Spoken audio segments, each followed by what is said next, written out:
নমস্কাৰ জনাই মই সীমাশ্ৰী আপোনালোক সকলোকে মোৰ ইউটিউব চেনেলৰ অন্য এটি ভিডিঅ'লৈ স্বাগতম জনাইছোঁ। আৰু আজিৰ ভিডিঅ'টো বিহুৰ ভিডিঅ' হয়। উৰুকাৰ পৰা 1 তাৰিখলৈ গোটেইখিনি ভিডিঅ' এইটোতে দেখা পাব। মানে অকণমান আৰু যিখিনি পাৰিছোঁ কৰিছোঁ আৰু অকণমান কাৰণে গোটেইকেইটা ভিডিঅ' লগাই দিছোঁ আৰু আপোনালোকক ভোগালী বিহুৰ হিয়া ভৰা শুভেচ্ছা জ্ঞাপন কৰিছোঁ।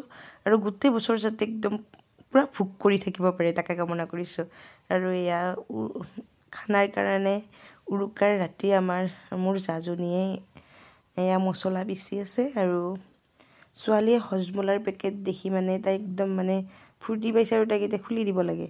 তাৰপিছত আৰু দাঁতেৰে কামুৰি খুলি দিলোঁ আৰু উপায় নাই। আৰু এইফালে আমাৰ চৌকাত জুই জ্বলালে, দেউতাই মাছ ভাজি আছে আৰু মায়েও কিবা কিবি বনালে চৌকাতে। আৰু উৰুকাৰ নিশা আমি একদম মানে বাহিৰতে এনেকৈ বনাওঁ। বাহিৰত খাই পেলাই বহুত বেছি ভাল লাগে। উৰুকাৰ নিশা সদায়তো মানে ভিতৰত বনাই খোৱা যায়, কিন্তু কিবা এটা স্পেচিয়েল দিনত বাহিৰত যদি বনাই খোৱা হয় কিবা এটা ভাল লাগে। আৰু ইয়াতে বাহিৰত যিবোৰ কাপোৰ আছিল চব সামৰিলে আৰু এতিয়া তাই আৰু মই মানে আলোচনা কৰিছোঁ যে ৰাতিপুৱা একদম সোনকালে উঠিব নোৱাৰিম। আৰু যিহেতু এতিয়াও ৰাতি হ'লেই 11:30-12 বাজিলে, এতিয়া আমি চোতালখন মচি পেলাই থৈ দিওঁ। আৰু দুয়োগৰাকীয়ে ধুনীয়াকৈ চোতালখন মচিলোঁ। আৰু চোতালখন মোচা হোৱাৰ পিছত আমি ঘৰৰ ওচৰতে জুই ধৰিছোঁ যাতে মানে ফিলটো আনিব পাৰোঁ। মাৰ ঘৰত যেনেকৈ গোটেই ৰাতি জুই পুৱাইছিলোঁ, এতিয়া বাৰু তেনেকুৱা নহয়, তথাপিতো অকণমান চেষ্টা কৰিছোঁ যেনে আগৰ দিনবোৰৰ মাজলৈ ঘূৰি যাবৰ কাৰণে। ওচৰৰ বৌগৰাকীক মাতি আনি এনেকৈ ধুনীয়াকৈ জুই জ্বলালোঁ। যেতিয়া মাৰ ঘৰত আছিলোঁ তেতিয়াতো মানে উৰুকা বুলি ক'লে গোটেই সকলোৰে ঘৰে ঘৰে যাওঁ। আমাৰ চুবুৰীটোৰ গোটেইকেইঘৰৰ ঘৰে ঘৰে যাওঁ। কোনে কি বনাইছে তাৰ অকণমান টেষ্ট ল'ম মাছ মাংসৰ। তাৰপিছত গোটেই ওলাই আহি ইঘৰৰ তাতো বিহু নাচিম, সিঘৰৰ তাতো বিহু নাচিম, তেনেকুৱা দিন আছিল। আজিকালি বাৰু তেনেকুৱা নহয় এতিয়া। আৰু ইয়াৰ ৰাতিপুৱাৰ চাহকাপ দেউতাক দিলোঁ গিলাচত। দেউতাই চাহ খাই দিয়ে, সেইকাৰণে দেউতাক গিলাচতে দিছোঁ চাহ।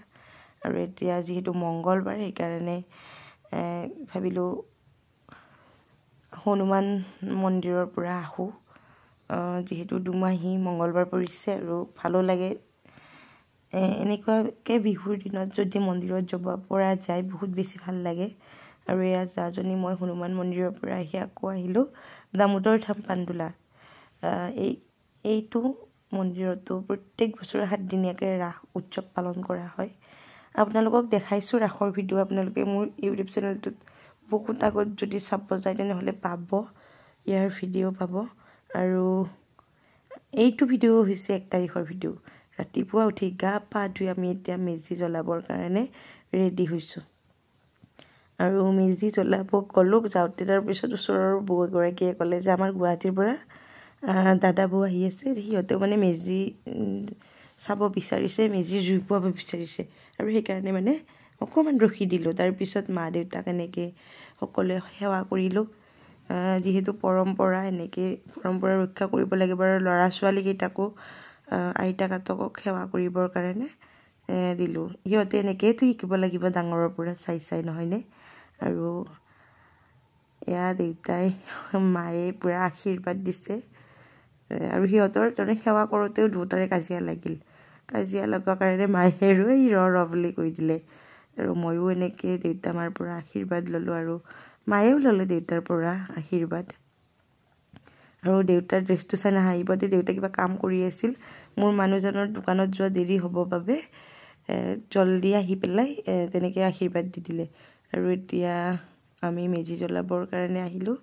আৰু যোনে কৈছিল মানে ৰুই দিবৰ কাৰণে তেখেতসকলো আহি পালে। আৰু অকণমান দেৰিয়ে হ'ল আমাৰ মদ জ্বলাওঁতে, কাৰণ ৰ'দ ওলাই গ'ল। তথাপিতো যিহেতু কোনোবাই একদম আশা কৰি আহিছে মদ পোৱাম বুলি, তাকো একদম গুৱাহাটীৰ পৰা, সেইকাৰণে ভাবিলোঁ অকণমান ৰৈ দিওঁ, কিনো আৰু মানুহেতো মানুহৰ কথা ভাবিবই লাগিব, তাতে আৰু বিহুৰ দিন। আৰু এনেকৈ আমাৰ চুবুৰীৰ মানুহখিনি গোটেই লগ হ'লোঁ। আৰু এয়া মই শৰাইৰ পিছত চাকি জ্বলাই আছোঁ, তাৰপিছত জাজনীয়ে জ্বলাইব ধূপ। তেনেকৈ বিহুৰ মানে কামবোৰ মিলামিলিকৈ কৰি আমি ধুনীয়াকৈ বিহুটো চলাই দিলোঁ।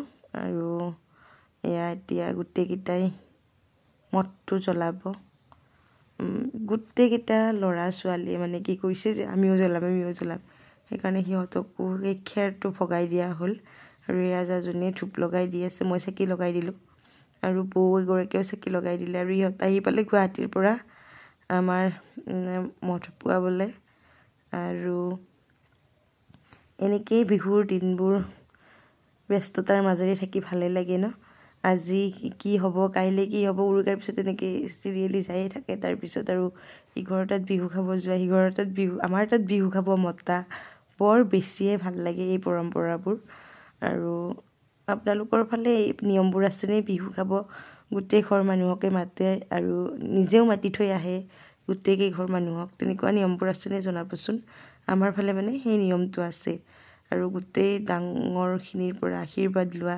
বৰ বেছি ভাল লাগে সেই সময়খিনি আৰু আমাৰ সেই পৰম্পৰাখিনি সঁচাকৈ অসমীয়াৰ সেই পৰম্পৰাটো বিৰাট বেছি ভাল হয় আৰু এনেকৈ গোটেইকেইটাই মঠ জ্বলালে আৰু অগ্নিক পূজা কৰিলোঁ আমিও বছৰৰ পৰা বছৰটিলে একদম এনেকৈ মঠটো জ্বলাই দিলোঁ ন আৰু অহা বছৰলৈ যাতে এনেকৈ মঠ এটা বনাব পাৰোঁ তাকে ভগৱানক প্ৰাৰ্থনা কৰিছোঁ আৰু ইমান মানে ছাই উৰাইছে চবে দৌৰি আছে মঠৰ ছাইত